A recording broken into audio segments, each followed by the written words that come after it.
আর নবী বলেছেন স্বামী যদি কাজকর্ম করে বাড়ির মধ্যে এসে স্ত্রীকে না বলার আগে স্ত্রী যদি স্বামীর পা একটু টিপে দেয়, স্বামীর যদি একটু সেবা যত্ন করে দেয়, আমার আল্লাহ তাবারক তাআলা ওই নারীর জন্য জাহান্নামকে হারাম করে দেয়।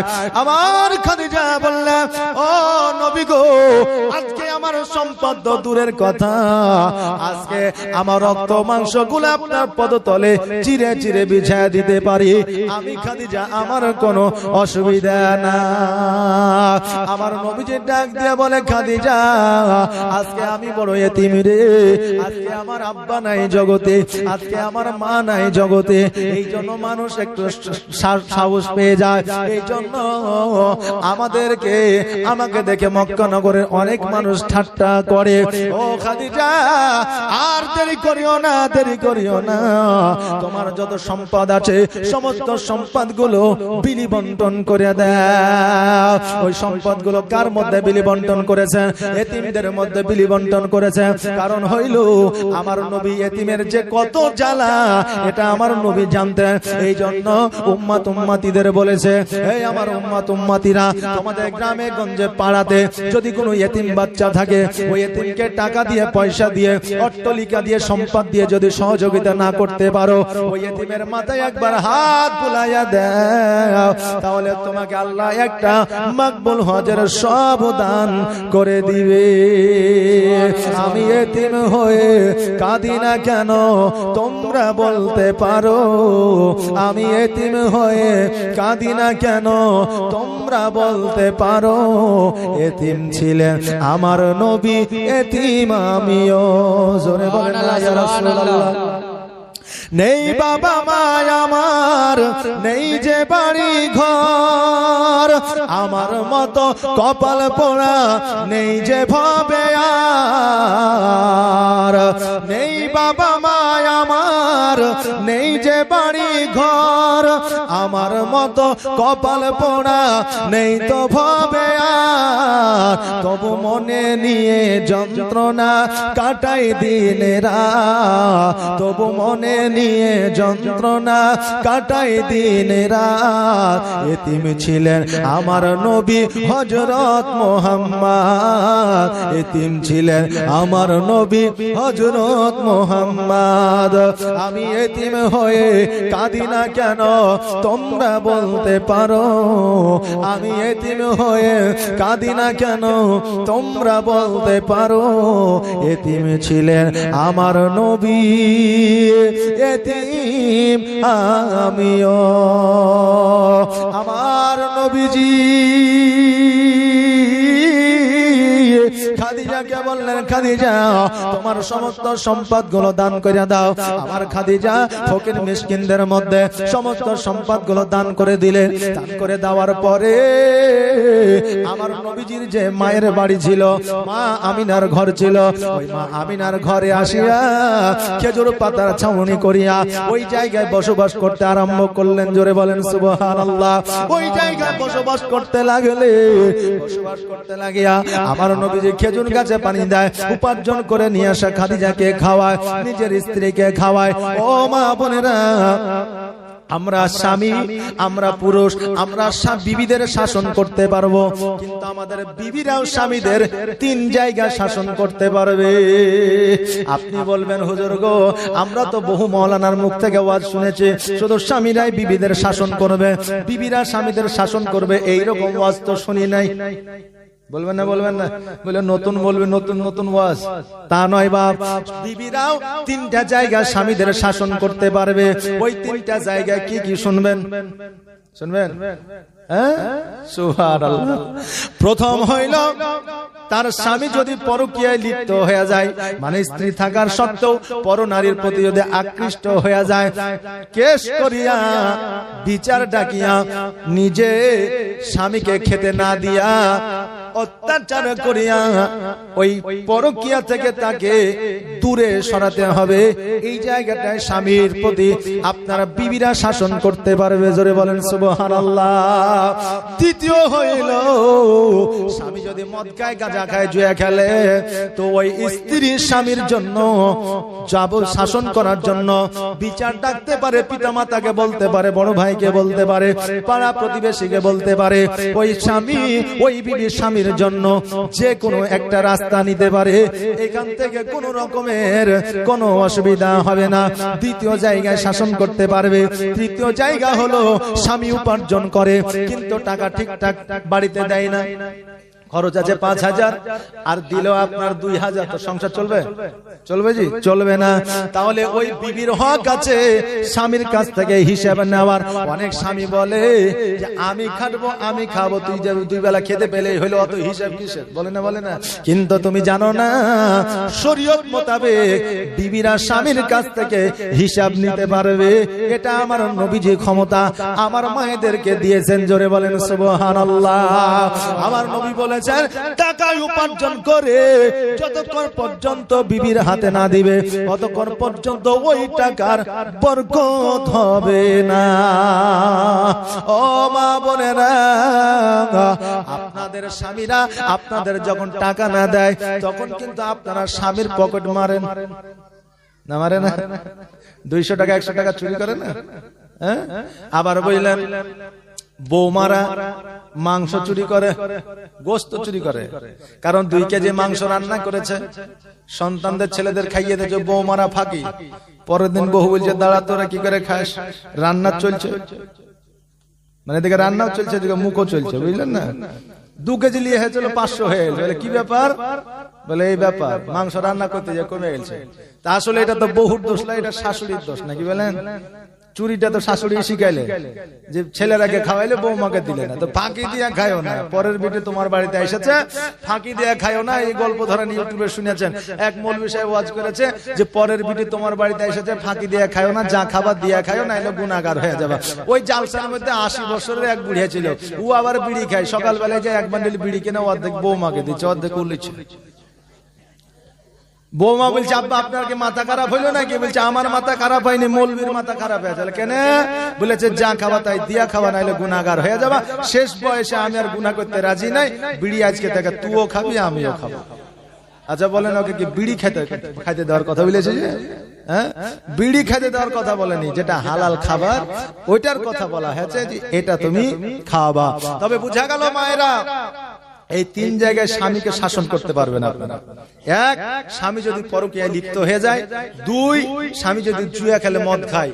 3, স্বামী যদি উপার্জন করে সঠিকভাবে টাকা আপনার হাতে না দেয়। এটা শরীয়তি কথা বলছি বাপ, এটা বাইরের কথা নয়, কথা বুঝতে পারলেন? হ্যাঁ। আর আমার মায়েরা আপনার টাকা স্বামীর পকেট থেকে চুরি করতে পারবে কিনা এটা একটা জানার বিষয়। মানে অনেক মায়েরা টাকা নেয়, বুঝলেন? আমি বলবি আমারই তো লিয়ে নেয়, আপনাদের লিবেন না কেন? জালসা করে এসেছি, পকেটে 4,000 টাকা আছে, বাড়িতে রেখে দিয়ে ঘুমিয়ে গেছি। বিকেল বেলায় আবার জালসায় যাবো, বের হয়ে চলে এসছে। আসার পরে আমি বললাম যে ভাই 2,000 টাকা তেল দাও। গাড়িতে তেল ঢুকিয়ে দিয়েছে, পকেটে হাত ভরছে তো মাত্র 400 টাকা আছে। তাহলে বাকি টাকা কোথা থেকে দেবো? ভাগ্যিস ওখানে সব পরিচিত লোক, বুঝলেন? হ্যাঁ, তা আমি বললাম ঠিক আছে, তো বাকি 1600 টাকা নিয়ে লিও পরে। ঠিক আছে হুজুর যান। ফোন করছি যে হ্যালো, তুমি কি আমার টাকা নিয়েছো? তো বলছে টাকা লিব না তো কি করবো, অতগুলা টাকা আপনার লাগবে, তাই বাহির করে নিয়েছি। তা আমি বললাম আমার এত টাকা লাগবে না, এত দূরে যাচ্ছি। তো বলে 400 টাকা তো ছিল, পকেট খরচ কত লাগে? 200 টাকা 300 টাকা, তাহলে 4000 টাকা লাগবে। হায় রে হায় রে, তা আমার যদি নিতে পারে তা আপনাদের নিবে না কেন? হ্যাঁ, এটা তো ব্যাপার। তবে মায়েরা 200 টাকা 100 টাকা নিয়ে লাই, এটা নিতে পারবে কি? অবশ্যই নিতে পারবে, এটা জায়েজ আছে। স্বামীদের পকেট থেকে 200-100 টাকা নেওয়া জায়েজ আছে। তবে 5000 আছে বলে তুমি 5000ই নিতে পাইবা না। এরা বলে যাক মৌলবী তো রাস্তাটা করে দিয়েছে, বুঝলেন? তো নিতে পাবেন। স্বামী আর স্ত্রী আর কি করতে পারবেন, কারণ স্বামী আর স্ত্রী আর কি করা জায়েজ আছে। তাই বলে ওই শীতের দিনে স্বামীর গায়ে আবার পানি ছিটাতে যায় না। আর কি করা যায় যাচ্ছে বলেছি। আর এক মহিলা বুঝলেন ও গোসল করছে শীতের দিনে, স্বামী এইদিকে গোসল করে সোয়েটার মুয়েটার গায়ে দিয়ে বাইরে হয়ে যাচ্ছে, এক বদনা পানি নিয়ে ছিটিয়ে দিয়েছে, আর অমনি বিবির উপর মাই শুরু হয়েছে। পরের দিন এসে বলছে হুজুর আপনি যে বললেন স্বামী আর স্ত্রী আর কি করা যায়, তা আমি যে আমার স্বামীর সাথে আর কি করলাম তা আমার উপরে তো কিল পড়ে গেল। তাহলে কেন কেমন আর কি করেছিল, বলে এই আর কি, তো তুমি যদি ঠান্ডা দিন পানি দাও তো রাখবে না, আর কি করো সময় আর কি করো। মৌলভী সাহেবের ফতোয়া দিয়েছে ঠান্ডার দিনে যে মেয়েদের সেলাই করা অর্থাৎ মেয়েদের হাত দেওয়া ক্যাথায় বালিশে ল্যাপে থাকা যাবে না, ব্যবহার করা যাবে না। ই মৌলভী জালসা করার পরে সারা রাত বুঝলেন কুকুরি হ্যাঁ বসে আছে। সকালবেলায় বলছে হ্যাঁ গো আপনাদের গায়ের লোক এমনই লোক যে এখন ক্যাথাও আমাকে দিলেন না, ঠান্ডাতে কাঁপতে কাঁপতে আমাকে রাত পার করতে হইল। তো ও বলছে মৌলভী সাহেব হুজুর আপনি তো বললেন যে মেয়েদের হাতের জিনিসে পুরুষদের শোয়া যাবে না, তো সারা গ্রাম খোঁজ করলাম মেয়েদের হাতের ছাড়া কোনো ক্যাথা বালিশই নাই, তো আপনাকে কি দিব, তা আমরা পাপ করছি গুনাহ করছি তা আপনাকেও করাবো, এই জন্য আপনাকে চাদর বালিশ কিছুই দিয়ে দিই। বুঝছে হায় হায় হায়, শীতের দিনে আর শীতের ফতুয়া দিব না, বুঝলেন না, নাহলে ঠান্ডাতে রাত আমাদের কাটাইতে হবে। এই মা বোনেরা আপনারা স্বামীর পকেট থেকে টাকা নিতে পারবেন, তবে বেশি নয়। তবে স্বামী সংসারের জন্য যদি টাকা না দেয় আপনি আপনার স্বামীকে শাসন করতে পারবেন। 3 জায়গায় আপনার জন্য শাসন প্রযোজ্য আছে। আমার দয়ার নবী সাল্লাল্লাহু তাআলা আলাইহি ওয়াসাল্লাম নিজে উপার্জন করে বাড়িতে নিয়ে আসতেন। বাড়িতে নিয়ে আসার পরে একটা খেজুর পাইতো, এখন তো আমরা অনেক পয়সা পাই, কিন্তু একটা খেজুর পাইতো, ওই একটা খেজুর নিয়ে এসে স্বামী আর স্ত্রী ভাগ করে অর্ধেক করে খাইতো। একদিন আমার নবীজি ডাক দিয়ে বলে খাদিজা আজকে তোমার অট্টালিকা থেকে এই জায়গায় তোমাকে নিয়ে এসেছি, তোমার সমস্ত টাকা পয়সাগুলো দান করে দিয়েছি, সমস্ত সম্পদগুলো তোমার দান করে দিয়েছি। খাদিজা আজকে তুমি অট্টালিকায় যে সুখ শান্তি পেয়েছো, তোমাকে ওই সুখ শান্তি আমি হয়তো নবী দিতে পারি নাই। খাদিজা নবীর মুখে হাত দিয়ে বলে ইয়া রাসূলুল্লাহ ইয়া হাবিবাল্লাহ, নবী গো আপনি ওই কথা বলিয়া আমাকে লজ্জিত করবেন না। ওই আমার নবী খোদার কসম করে বলি আমি অট্টালিকায় থাকি আর যে সুখ ও শান্তি উপলব্ধি করেছি আপনার এই খেজুর গাছের ছাউনিতে তার চাইতে কোটি কোটি গুণ বেশি আমি শান্তি পেয়েছি। জোরে বলেন সুবহানাল্লাহ। আর নবীর প্রেমে পাগল হইলে, নবীর প্রেমে পাগল হইলে আল্লাহ তাআলা খুশি, নবীর দরুদ পড়ো দিবানিশি। জোরে বলেন সুবহানাল্লাহ। একটা আওয়াজ দিয়ে বলি না ইয়া রাসূলুল্লাহ, ইয়া রাসূলুল্লাহ। আর একটা আওয়াজ দিয়ে বলি না ইয়া রাসূলুল্লাহ, ইয়া রাসূলুল্লাহ। আমার নবী তো খেজুর গাছে পানি দিয়ে খেজুর নিয়ে এসে ধরেন বিবিদের খাইয়েছে, নিজেও খেয়েছে। আর আজকে আমরা দুনিয়ার মানুষ একে অপরে যে যেমন ভাবে পারছি উপার্জন করে খাচ্ছি, নাকি বলে? এখন মানুষের টাকার প্রতি এত লোভ যে কোনটা হারাম আর কোনটা হালাল দেখার সময় নাই, টাকা হলেই হবে, নাকি বলেন? টাকা আসলেই হবে। 3 জন পড়ে হোস্টেলে, হোস্টেলে যখন পড়বে তখন বিভিন্ন ধর্মের মানুষ থাকবে না, থাকবে না?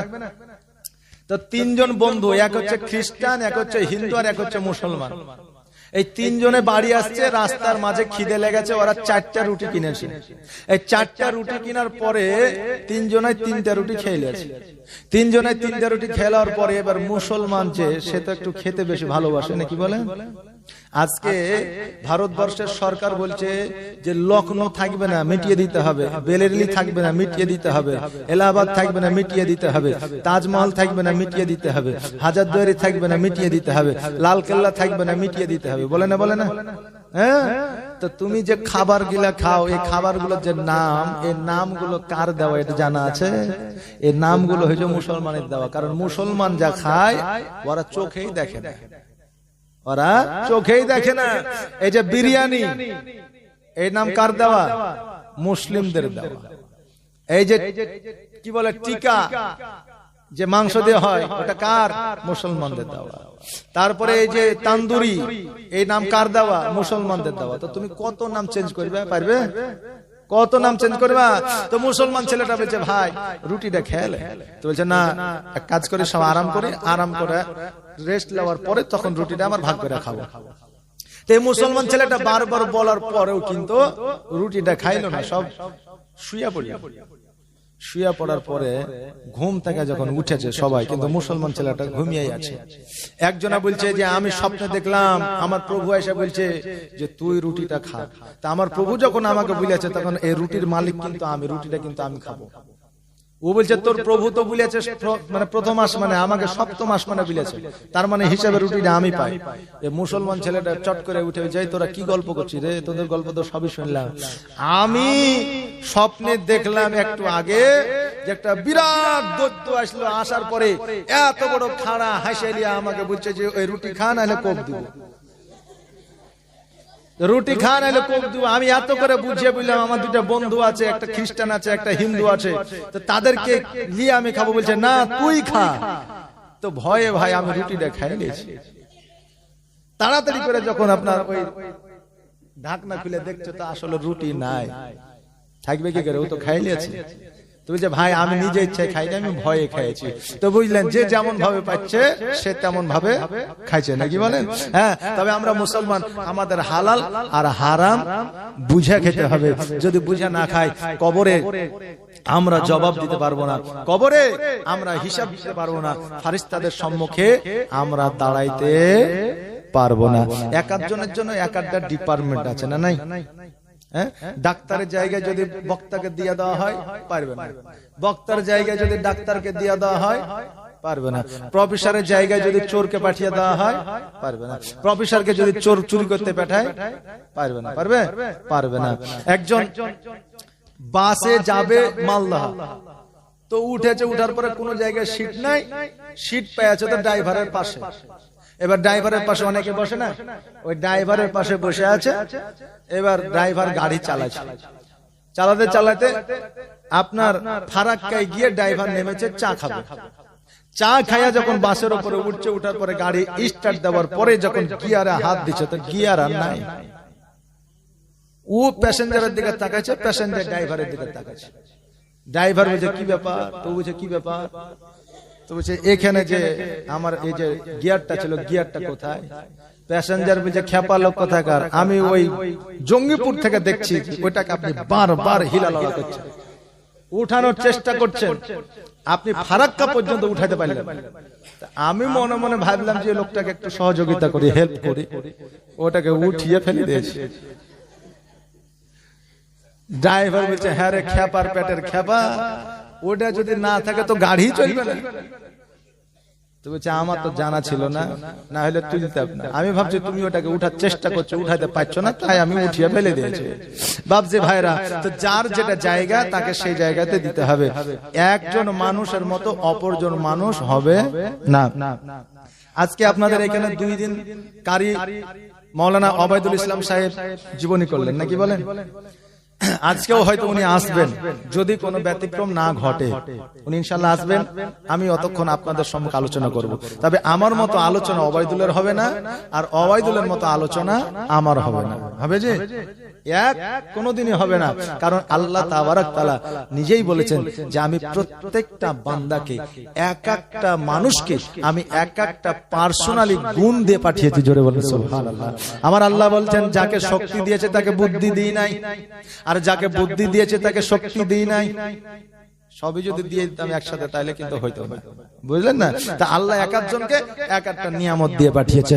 আমার খাদিজাতুল কুবরা রাদিয়াল্লাহু তাআলা আনহা বলে, নবী গো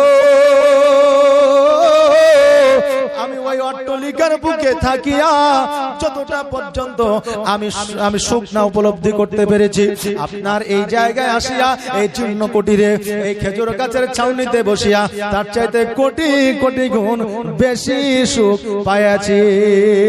নবীর প্রেমে পাগল হইলে, নবীর প্রেমে পাগল হইলে আল্লাহ তাআলা খুশি। নবীর দরুদ পড়ো দিবানিশি, নবীর দরুদ পড়ো দিবানিশি। আমার নবীর প্রেমে পাগল হইলে ও কি আল্লাহ তাআলার দিদার মিলে গো থাকো যদি আজত বাহালে থাকো যদি আজত বাহালে হইয়া প্রেম দাসে নবীর দরুদ পড়ো দিবানিশে নবীর প্রেমে পাগল হইলে নবীর প্রেমে পাগল হইলে আল্লাহ তাআলা খুশি নবীর দরুদ পড়ো দিবানিশে ও কি মহেশ করনে পাগল ছিল আমার নবীর প্রেমে দাঁত ভাঙিল জুব্বা উপহার পাইল জুব্বা উপহার পাইল হইয়া প্রেম দাসে নবীর দরুদ পড়ো দিবানিশে নবীর প্রেমে পাগল হইলে নবীর প্রেমে পাগল হইলে আল্লাহ তাআলা খুশি নবীর দরুদ পড়ো দিবানিশে ও বাবাজি ভাইরা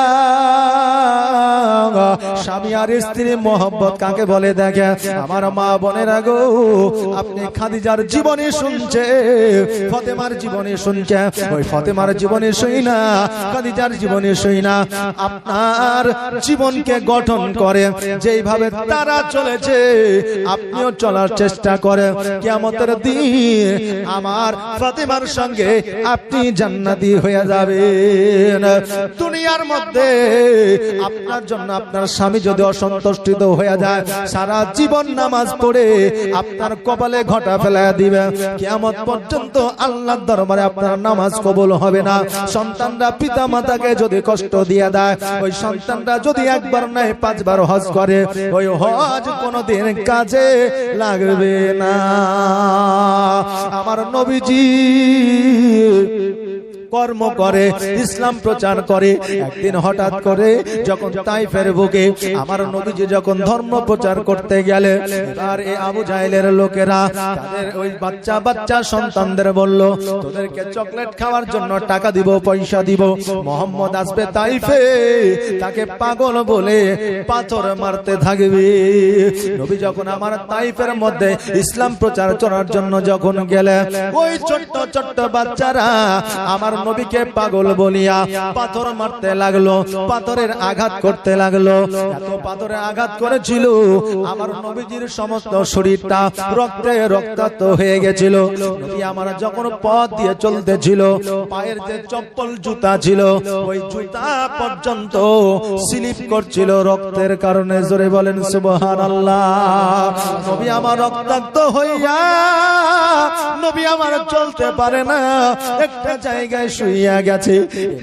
আর বরেন হরেনি আমার নবীজিকে চেয়ে চেয়ে দেখি আল্লাহকে ডাক দেয়া বলে আল্লাহ গো যিনি হলেন সারা জানের বাদশা যিনি হলেন আকা মওলা জনাবে মুহাম্মদ রাসূলুল্লাহ সাল্লাল্লাহু তাআলা আলাইহি ওয়াসাল্লাম আজকে মানুষ চিনতে পারলো না আজকে আমার নবীকে মারিয়া রক্তাক্ত করে দিয়েছে সারা শরীরের জামাগুলো যেন রক্তে ভিজে গিয়েছে ওই হরিণী বলে আল্লাহ আমার জবানটা আপনি একবার খুলে দেন আমি আমিরা হামজার কাছে খবরটা পৌঁছে দিই আল্লাহ বলে হরিণী রে আমি আল্লাহ আমার মহিমা বোঝা বড় দায় যাও যাও তোমার জবানটা খুলে দিলাম সঙ্গে সঙ্গে হরিণ আমিরা হামজার কাছে আসলে আসার পরে আমিরা হামজাকে ডাকিয়া বলে ও আমিরা হামজা শোনো শোনো ওই আবু জেহেল ছোট বাচ্চা বাচ্চাদের দিয়া নবীকে পাথর মেরেছে নবীর সারা শরীর রক্তাক্ত হয়ে গেছে আমিরা হামজা ছুটতে ছুটতে গিয়া আমার নবীজিকে বুকে জড়ায়া ধরে নিয়ে কান্দে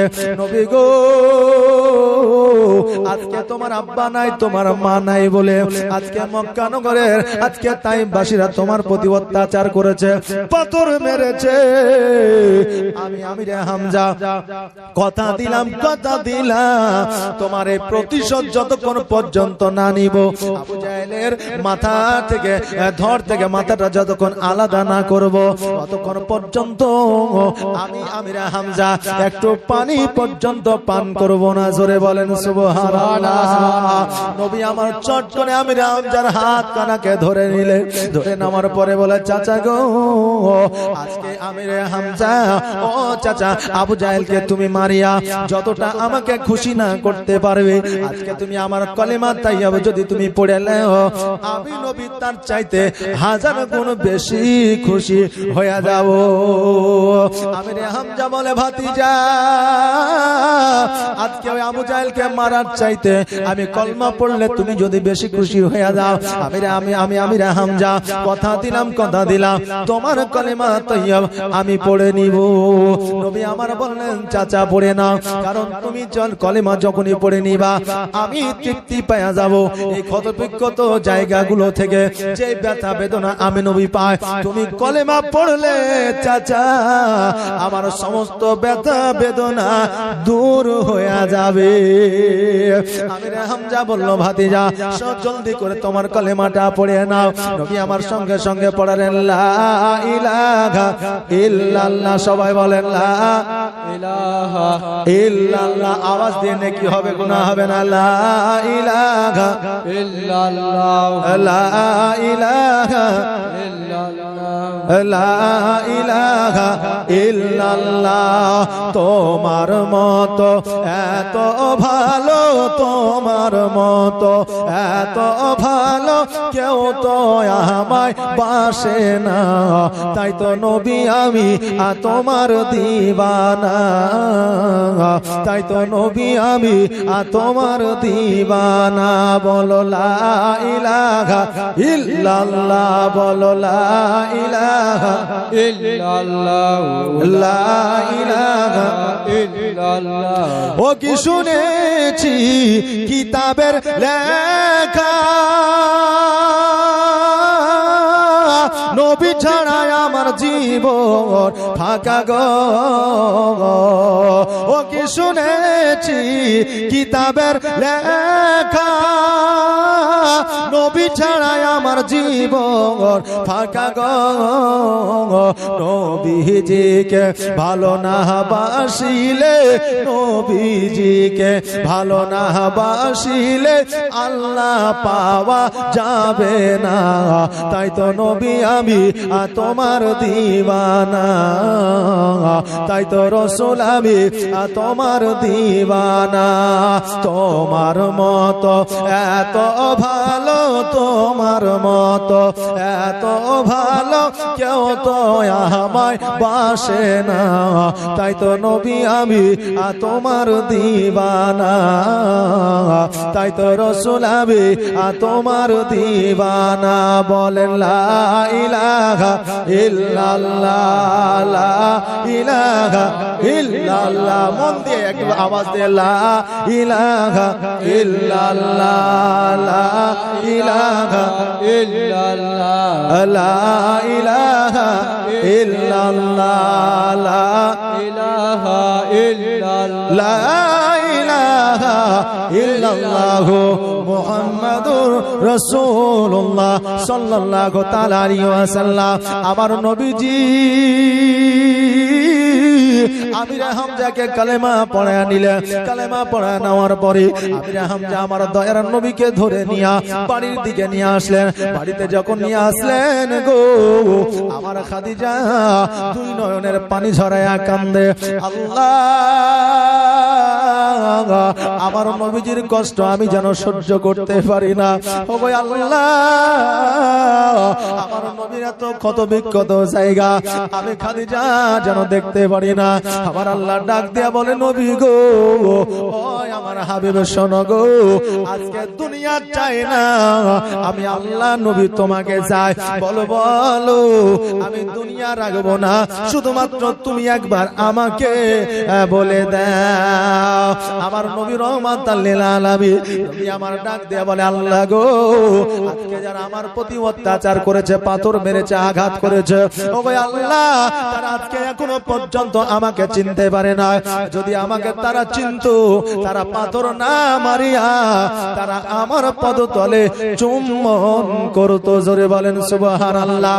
আল্লাহ গো, আজকে আপনার প্রচার প্রসারের জন্য আমি দুনিয়াতে এসেছি, ইসলামের প্রচার ও প্রসার করার জন্য দুনিয়াতে এসেছি। ওই আল্লাহ, আজকে তারা আমাকে চিনতে পারে নাই বলে আজকে তারা পাথরের আঘাত করেছে। যেই দিন চিনে নিবে সেই দিন পাথরের আর আঘাত করবে না।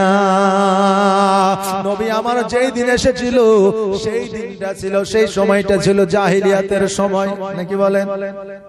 সেই সময়টা ছিল জাহিলিয়াতের সময়। আবারও জাহিলিয়াতের সময় চলে আসতে লেগেছে। আবার নবী যখন এসেছিল না, তখন অন্যান্য ধর্মের মানুষ, বিভিন্ন মানুষ আল্লাহর কাছে ফরিয়াদ করেছিল, আল্লাহ গো, আমরা তাওরাত ইনজিল জবুরে পড়েছিলাম আপনার রহমাতাল লিল আলামিন নবী নাকি দুনিয়ার মধ্যে আসবে। ওগো আল্লাহ, জলদি করে আপনার নবীকে দুনিয়ার মধ্যে পাঠিয়ে দেন, কারণ আমরা জগতের মানুষের অত্যাচার আর সহ্য করতে পারি না। তখন কিন্তু মা সন্তান মাকে হাটে বিক্রি করে দিত। আজকে আমাদের শনিবারে ভগবানগোলায় হাট হয় না, গরুর হাট, তখন জাহিলিয়াতের যুগে মেয়েদের হাট ছিল। জানেন কি? জাহিলিয়াতের যুগে মেয়েদের হাট ছিল। মাকে বিক্রি করত সন্তান, বোনকে বিক্রি করত ভাই, সন্তানকে বিক্রি করত ভাই, বোনকে বিক্রি করত ভাই, বাপ বিক্রি করত বেটিকে। তখন বাপ সম্পর্ক ছিল না, স্বামী আর স্ত্রী ছিল না। আপনার নারী পুরুষ একত্রিত হইয়া সন্তান জন্ম দিত আর নারীকে বিক্রি করত হাটে। ওই নারীরা আর অনেক পুরুষেরা আল্লাহর দরবারে দোয়া করেছিল, আল্লাহ গো, তোমার রহমাতাল লিল আলামিন নবীকে পাঠায়া দাও। যতদিন না পাঠাবে ততদিন আমরা অত্যাচারিত থেকে দূর হতে পারবো না। আল্লাহর কাছে দোয়া করেছিল, আল্লাহ নবীকে পাঠিয়েছিলেন, কারণ নবীকে পাঠাবেন এটা তাওরাত ইনজিলে বলেছিলেন। যেই দিন থেকে নবী আমার দুনিয়ার মধ্যে এসেছে, সেই দিন থেকে নারীদের সম্মান বেড়ে গিয়েছে, মেলা উঠে গিয়েছে। সেই দিন থেকে মানুষের মধ্যে সুখ ও শান্তি এসেছে, কারণ নবী রহমত হয়ে জগতে এসেছেন। জোরে বলেন সুবহানাল্লাহ। আবার একটা সময় এসেছে, আমার নবী বলেছে ইমামে মেহেদী আসবে। ওই ইমামে মেহেদীর আগমনের জন্য আজকে ফিলিস্তিনের বাচ্চারা, আজকে ফিলিস্তিনের লোকেরা গজল গাইতেছে, আল্লাহ গো, ইমামে মেহেদীকে কবে পাঠাবেন? পাঠায়া দেন। যতদিন না পাঠাবে ততদিন আমরা অত্যাচারিত হব, আমরা এই অত্যাচার আর সহ্য করতে পারি না। আপনি ইমামে মেহেদীকে পাঠায়া দেন, আমরা ইমামে মেহেদীর সৈন্য হতে চাই। জোরে বলেন সুবহানাল্লাহ। ও বাবাজি ভাইরা, আমার নবীজি বললেন, আল্লাহ গো, তারা যেই দিন আমাকে চিনবে সেই দিন আমাকে তারা পাথর মারবে না। আমার নবীজি ইসলাম প্রচার করতে যাইতেন, উতবা সাইবা উটের ভুঁড়ি আমার নবীর মাথার উপরে চাপায়া দিতেন। আজকে আমরা মুসলমান অতি সহজে ইসলাম পেয়ে গেছি, ধর্ম পেয়ে গেছি, যার জন্য আমরা ধর্মের গুরুত্ব বুঝি না, যার জন্য আমরা রোজা রাখি না, নামাজ পড়ি না। অতি সহজে আমরা নামাজ পড়তে পারি, কোনো অসুবিধা নাই, কিন্তু আমার নবীর আমলে নামাজ কিন্তু সর্বসম্মুখে পড়া যেত না। এই জন্য জোহর আর আসরের নামাজ হচ্ছে মনে মনে, আর মাগরিব এশা ফজর হচ্ছে জোরে জোরে। জোরে বলেন সুবহানাল্লাহ। আমরা জগতে এমন মুসলমান আছি গো, যে জোহর আসর মাগরিব এশা ফজর কাকে বলে তাই জানি না। আসি না নাই? হঠাৎ করে একদিন ফোন আসলাম, বললাম হ্যালো, আসসালামু আলাইকুম। ওয়ালাইকুম সালাম। বলে আমার পোতার মুসলমানি, আপনাকে মিলাদ আসতে হবে। বলে কবে? বলে এক সপ্তাহ পরে। বলে কখন মিলাদ করবেন? তো বলছে সন্ধ্যার পরে। আমি বললাম ঠিক আছে, মাগরিব পরে চলে যাব। তো আবার ঘুরিয়ে বলছে মাগরিব কোনটাকে বলে? একবারে খোদার কসম করে বলছি, বলছে মাগরিব কোনটাকে বলে? আমি বললাম সন্ধ্যাবেলায় যে আজানটা হয় ওটাকে মাগরিব বলে। ও বলছে মাগরিব টাগরিব বুঝি না, আপনাকে সন্ধ্যার পরে পালিয়ে হইল। আমি বললাম যে আপনার বাড়ি আমি আর যাব না, কারণ আপনি এতদিন জীবন যাপন করছেন, মাগরিবই বুঝেন না, তো আমি 1 ঘন্টা ওয়াজ করে আপনি আর কি বুঝবেন? অতএব দেশে যদি ইমাম থাকে তাকে দিয়ে করে দেন, আমি আর মিলাতে যাব না। এইরকম মানুষ আমরা জগতের মধ্যে আছি। এখন কিছু যুবক মসজিদে যায় নামাজের জন্য, কিন্তু আসলে নামাজের জন্য নয়, যুবক যদি বিয়ে যদি আপনারা মসজিদে যায় দেখবেন ঘন ঘন দেখবেন 100-র মধ্যে 30টায় যায় বিয়ে করার জন্য। বিয়ে হয়ে গেল মানে ওর আর খবর নাই, বুঝলেন না? এই সবাই লাই হয়ে গেলে আর খবর নাই। ও নামাজ পড়ে খুব, ওকে দেখতে এসেছে, আসার পরে বলছে হ্যাঁ গো জামাই তুমি তো মসজিদে যাও, বলছে হ্যাঁ। নামাজ পড়ো, বলছে হ্যাঁ। তো বলো তো ফজরের নামাজ কয় রাকাত? ও বলছে হবে 50-60 রাকাত। 50-60 রাকাত ফজরের নামাজ হয়? বলছে না না 120-30 হবে। বলছে মানে কম বলা হয়েছে। বলছে 120-30 কেমন করে বলছো? তো বলছে যে আমাদের যখন মাঠে কাজ থাকে, নাঙ্গল বইতে যখন যায় তখন ভোর রাতে উঠে যায়, কারণ মেলায় কাজ আছে 60টা। তো মেলায় নামাজ থাকে বুলাই আমার বাপ মা ভোর রাতে উঠে নামাজ পড়তে। হ্যাঁ, তো এই জন্য আমি বলছি যে 130-40 রাকাত নামাজ হবে। বলছে খ্যাপা কোন টাকা, 2 রাকাত সুন্নাত আর 2 রাকাত হচ্ছে ফরজ, এই টোটালে 4 রাকাত নামাজ। তা আমরা অনেক মুসলমান অনেক যুবক আছি যারা নামাজ কয় রাকাত, কোন নামাজের নাম কি এটাও আমরা জানি না। আর যারা এখন বর্তমানে মুয়াজ্জিন, যারা হয়তো বয়স্ক বুড়া মানুষ, তারা হচ্ছে মুয়াজ্জিন নাকি বলেন? শুদ্ধ নাই আজান। দেশে যদি খায়রুল থাকে তো খায়রুলকে প্রতিদিন ডাকে, খায়রুলকে না ডাকলে আর ঘুমই হবে না। মানে ভোরে সালাত খায়রুল মিনান নাম, মানে খায়রুল আসলে কি খায়রুল আছে নাকি? আসসালাতু খায়রুম মিনান নাওম, আসসালাতু খায়রুম মিনান নাওম।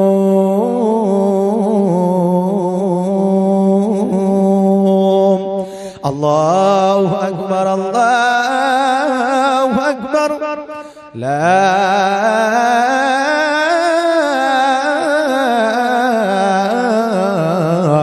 ইলাহা ইল্লাল্লাহ।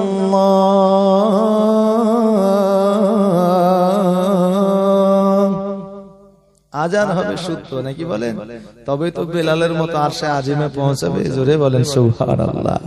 বাবাজি ভাইরা যেটা বলছিলাম, উতবা সাহেবা আমার নবীজির মাথা মোবারকের উপরে ভুঁড়ি চাপায়া দিতেন। আমার খাদিজা নিজে গিয়ে নামিয়ে নিয়ে আসতে। আমার খাদিজা ইসলাম প্রচারের জন্য সহযোগিতা আমার নবীজিকে করেছে। হঠাৎ করে আমার খাদিজা একদিন অজ্ঞান হয়ে জমিনের মধ্যে পড়ে গেলেন। আমার হযরত ফাতিমাতুজ জোহরা রাদিয়াল্লাহু তাআলা আনহা 13 বছরের কন্যা সন্তান আমার নবীর কাছে ছুটতে ছুটতে গেলেন। যাওয়ার পরে বলে ইয়া রাসূলুল্লাহ, ইয়া হাবিবাল্লাহ, নবী গো আমার মা খাদিজা অজ্ঞান হয়ে জমিনের মধ্যে পড়ে গেছে। ওগো আব্বাজান একটু জলদি করে চলে। আমার নবীজির সঙ্গে সঙ্গে বক্তব্য রেখে দিয়েছেন। নারে তাকবীর, নারে সালাত, ইয়া রাসূলুল্লাহ। এই দেখেন এই হচ্ছে তাজা বক্তা, জুয়ান ছেলে, বুঝলেন না? পলাশি গেল আর আইলো। হ্যাঁ, কটা বাজলো? সুবহানাল্লাহ। দেখেন 11টা 12, মানে ওদেরকে ফাঁকি দিয়ে আপনাদেরকে লাভবান করবে, বুঝতে পারলেন? সুবহানাল্লাহ, মাশাআল্লাহ। এই দেখেন বক্তা এসছে, আপনাদের দেরি করাবো না, অতি তাড়াতাড়ি আপনাদের দিয়ে দেবো। হয়তো তার জন্য আপনারা লালায়িত হয়ে আছেন নাকি বলেন, যে উনি আসবেন আর জীবনে শুরু করবেন। ও বাবা যে ভাইরা যেটা বলছিলাম শুনলেন, আমার খাদিজাতুল কুবরা রাদিয়াল্লাহু তাআলা আনহা অজ্ঞান হয়ে জমিনের মধ্যে পড়ে গেলে আমার নবীজি ছুটতে ছুটতে আসিয়া আমার খাদিজাতুল কুবরা রাদিয়াল্লাহু তাআলা আনহাকে আপনার কোল মোবারকের উপরে উঠায় নিলেন। উঠায় নামার পরে বলে, খাদিজা বলো বলো তোমার শরীরে কোনো রোগ নাই, বালা নাই, মুসিবত নাই, কোন রকমের জ্বর নাই, অতএব তুমি অজ্ঞান হয়ে জমিনের মধ্যে কেন পড়ে যাও?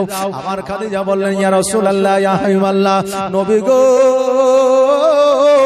আমার জ্বর নাই, জ্বালা নাই, এটা ঠিকই, কিন্তু নবী গো যেই দিন থেকে আপনি কবরের আলোচনা আমি নবী আমার কাছে করেছেন, সেই দিন থেকে আমি খাদিজা কবরের কথা স্মরণ করলেই অজ্ঞান হয়ে জমিনের মধ্যে পড়ে যায়। জোরে বলেন সুবহানাল্লাহ। আর আজকে আমরা মুসলমান কবর দেখে ভয় পাই না। একজন মুড়ল, বুঝলেন, খুব অত্যাচারিত মুড়ল ছিল। ওই মুড়ল কিন্তু বেটাদের বলেছে, বেটারে জীবনে কোনোদিন ভালো কাজ করিনি, নামাজ পড়িনি, রোজা করিনি, সুদ খেয়েছি, ঘুষ খেয়েছি, তো আমি যখন মারা যাবো তো পুরানো কবর দেখে আমাকে মাটি দিয়ে দিস। বুঝলে, পুরানো কবর দেখে তো বলছে যে হ্যাঁ গো আব্বা তোমাকে পুরনো কবরে মাটি দেবো, নতুন মানুষকে নতুন কবরে মাটি দেবে, তোমাকে পুরনো দেবো। ওয়া তোরা বুঝবি না, তোরাকে যেটা বলছিস সেটা করিস। তো ওসিয়ত যদি করে যায় তো ওসিয়ত পালন করতে হয় নাকি বলেন, পূরণ করতে হয়।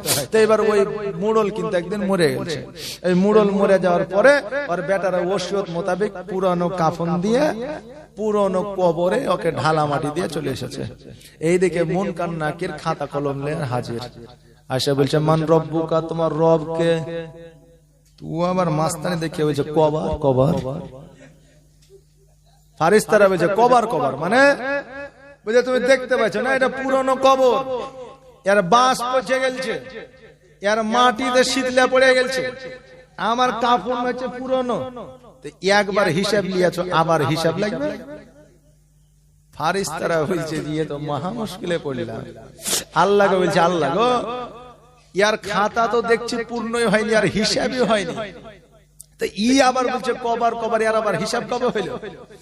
আল্লাহ বলছে যে ও ভয়ে ওয়া করছে, ওকে দু কাবানি দে তাহেই ঠিক জায়গায় চলে আসবে।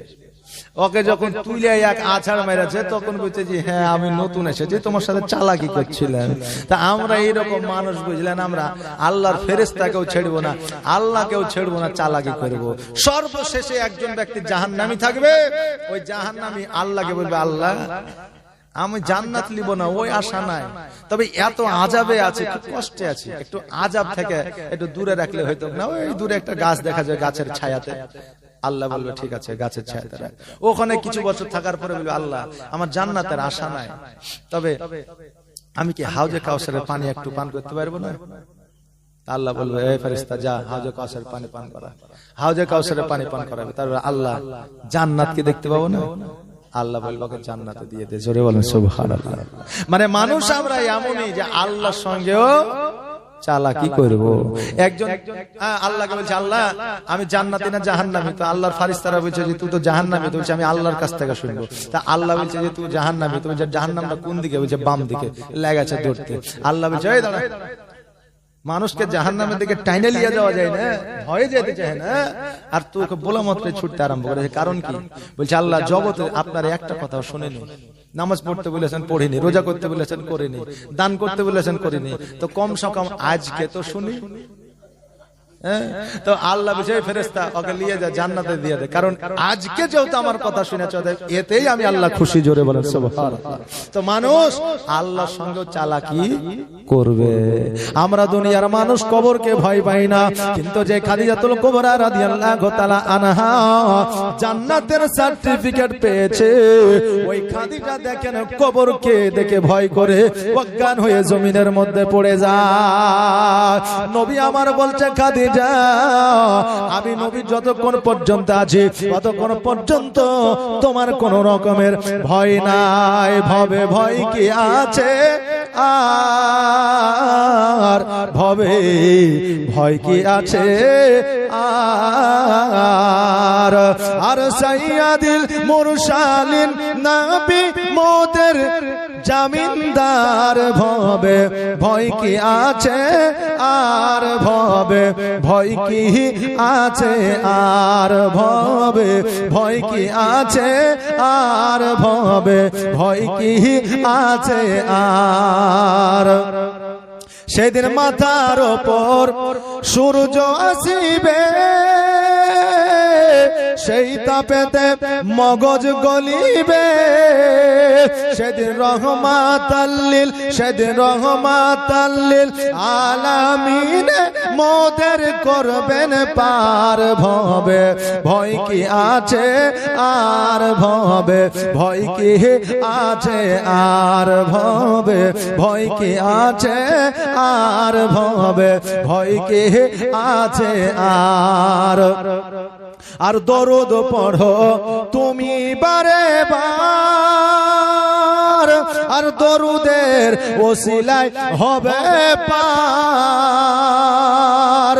আর দরুদ পড়ো তুমি বারে বার, দরুদেরও সিলাই হবে পার। সেদিন পলসি রাতের রাস্তা হবে কুরের চাইতেও ধার ভবে। ভয় কি আছে আর ভবে, ভয় কি আছে আর। ও বাবা যে ভাইরা, আমার নবী বললেন খাদিজা আমি থাকতে তোমার কোন রকমের ভয় নাই। খাদিজা বললেন ইয়া রাসূলুল্লাহ, ইয়া হাবিবাল্লাহ নবী গো, তবুও আমার কবর দেখে ভয় লাগে। ডান দিকের মাটি বাম দিকের মাটি যখন আমাকে চাপ দিবে আমি খাদিজা সহ্য করতে পারবো না।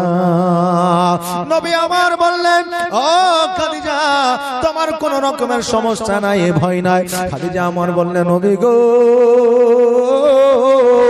আমাকে যখন আপনি বিয়ে করেছিলেন 3টা শর্ত দিয়েছিলেন, আমি খাদিজা মেনে নিয়েছিলাম। আজকে আমি যখন ইন্তেকাল করব আমি 3টা ওসিয়ত আপনাকে করে যাব। এই 3টা ওসিয়ত আমার আপনি পূরণ করবেন। নবী আমার বললেন খাদিজা তুমি আমাকে সম্পদ দিয়েছো, সম্পত্তি দিয়েছো, তুমি আমাকে মাল দিয়েছো, ধন দিয়েছো। আজকে খাদিজা 3টা ওসিয়ত কেন, তুমি 1000টা ওসিয়ত চাইলেও আমি নবী দিতে প্রস্তুত আছি। জোরে বলেন সুবহানাল্লাহ।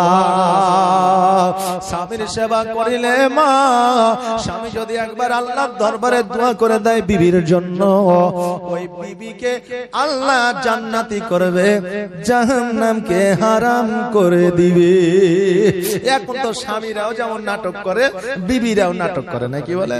স্বামীরা বিবিরা বলবে যে I love you, I love you, তো স্বামীরা বলবে আই লাভ ইউ 2, বিবি বলবে আই লাভ ইউ 3, আর স্বামী বলবে আই লাভ ইউ 4, মানে 10, 11, 12, 13, 14 যা আছে সব বলে দিবে।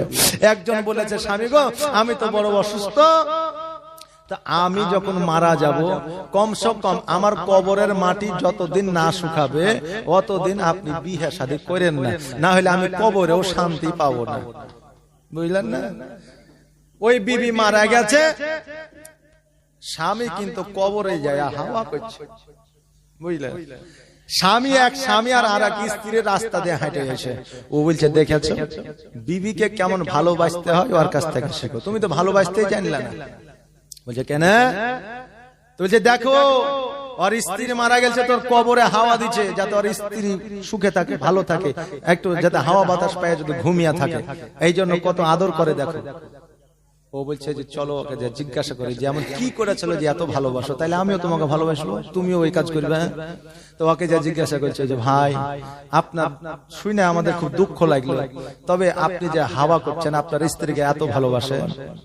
ও বলছে আর বইলো না বহিন, আমার স্ত্রী বলেছিল যে আমি যখন মারা যাব তা আমার কবর যতদিন না শুকাবে ততদিন বিয়ে শাদী করিয়েন না।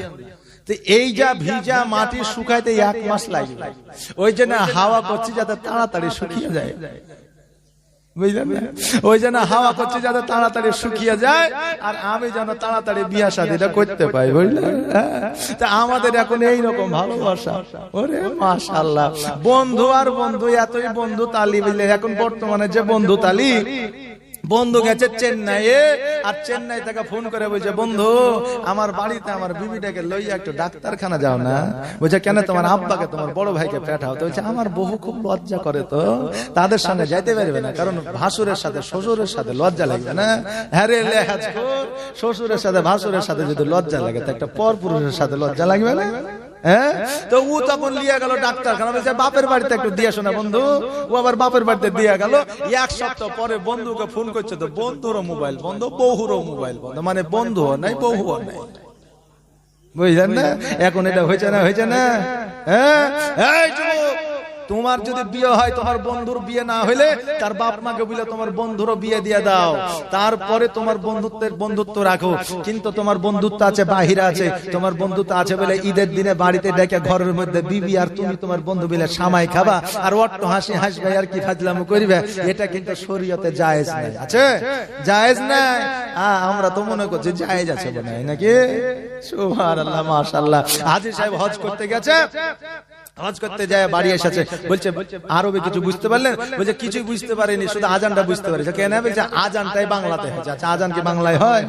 হ্যাঁ, আরবিতে হয়। ওর শুনে শুনে বাংলা হয়ে গেছে। তা আমরা ভারতবর্ষে চলে চলে আমরা মনে করছি যে আমাদের মনে এগুলা রহর বাবা আমাদের জন্য মনে জায়েজ আছে নাকি? হ্যাঁ, জায়েজ নাই। বিহাতে বুঝলেন, ওরে বাপ রে, আমাদের মায়েরা জেল আছে আছে আর গীত গায়ে বুঝলেন, যে হারে গীত গায়ে, এই গীত গাহাকে আমাদের জায়েজ আছে নাকি? হ্যাঁ, গান বাজনা জায়েজ আছে? নাই, আমরা মনে করি জায়েজ আছে। না হলে এত বাজায় কিসের জন্য? হ্যাঁ, এগুলো আমাদের শরীয়ত মোতাবেক এগুলো হারাম আছে, করা যাবে না। আমার খাদিজা বললেন, ও মুহাম্মদ, ইয়া রাসূলুল্লাহ, ইয়া হাবিবাল্লাহ, নবী গো, আমার তিনটা ওসিয়ত আছে। খুব অল্প সময়ের মধ্যে আমার বক্তব্য ইতি করব, যেহেতু জীবনী বক্তা চলে এসেছে। বাবাজি ভাইরা, আমার খাদিজাতুল কুবরা রাদিয়াল্লাহু তাআলা আনহা বললেন আমার তিনটা ওসিয়ত পূরণ করবেন। নবী আমার বললেন তিনটা ওসিয়ত কি কি বলো? বলে প্রথম ওসিয়ত হলো আমার গোসলটা আপনি বানায়া দেবে। আমার নবী যে ডাক দেয়া বললেন, খাদিজা, আজকে তোমার গোসল আমি বানায়া দিব। এটা কেমন করে হয়? একটা নারী মারা গেলে নারী তার গোসল দেবে। খাদিজা বললেন, হুজুর গো, আপনাকে যেই দিন থেকে আমি বিবাহ করেছি সেই দিন থেকে আমার পুরুষ তো দেখা দূরের কথা, একটা নারী পর্যন্ত আমাকে দেখে না। অতএব শেষ গোসলটা আপনি দেবেন। দ্বিতীয় শর্ত হইল আমাকে আপনার পুরনো জুব্বা মুবারক দিয়ে কাফন বানায়া দিবেন। দুনিয়ার নতুন কোন কাপড় দেবেন না। কবরে নবী আপনি আমাকে নামাইয়া দিবেন। জোরে বলেন সুবহানাল্লাহ। কবরে নবী আপনি নামাবেন, দুনিয়ার কোন মানুষ যেন আমাকে না নামায়। নবী আমার এই তিনটা ওসিয়ত কিন্তু পালন করেছিলেন। কিভাবে পালন করেছিলেন জীবনী বক্তার মুখ থেকে শুনে নেবেন। আমি আর বক্তব্য আগে আগাবো না। সারা জীবন কি করিলাম তুমি ভালোই জানো, থাকতে সময় আল্লাহ রাসূল কোরআন হাদিস মানো। জোরে বলেন সুবহানাল্লাহ। এখন সময় না থাকতে আপনি কোরআন হাদিস মানবেন না, রাসূলকে মানবেন না, তাহলে আপনি কি করে মরার পরে তখন কেঁদে কি কোনো লাভ হবে? হ্যাঁ, মরে গেলে আমাদের মায়েরা বাপেরা যে কি কাঁদা কাঁদে, ওরে বাপরে, আব্বা তুমি চলে গেলে, আব্বা তুমি মরে গেলে, এই কাঁদে কি ওকে জান্নাতে দিবে নাকি? নবী আমার বলছে মানুষ মৃত্যু ব্যক্তির জন্য কাঁদে যদি মৃত্যুতে কতটা যন্ত্রণা হয় আর মৃত্যুর যে কতটা যন্ত্রণা এটা যদি ও জানতে পারতো, তাহলে মুর্দা ব্যক্তির জন্য না কাঁদিয়ে ও নিজের জন্য কাঁদতো। জোরে বলেন সুবহানাল্লাহ। তাই কবি বলছেন, সারা জীবন কি করিলাম তুমি ভালোই জানো, থাকতে সময় আল্লাহ রাসূল কোরআন হাদিস মানো। নামাজ পড়ো, নামাজ পড়ো আল্লাহ ভয়ে, নামাজ পড়ো আল্লাহ ভয়ে, মাফ মিলিবে তবে, মরিলে কান্দিয়া কি হবে হায় রে, মরিলে কান্দিয়া কি হবে মনরে, মরিলে কান্দিয়া কি হবে। পাপের রঙিন পথে তুমি মগ্ন সারা বেলা, দম ফুরালে কাল হাসরে বুঝবা আপন খেলা।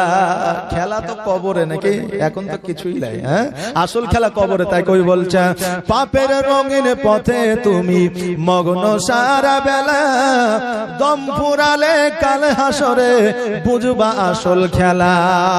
আমল নামায়, আমল নামায় দেখবা তুমি কি করেছো এইভাবে, মরিলে কান্দিয়া কি হবে মনরে, মরিলে কান্দিয়া কি হবে।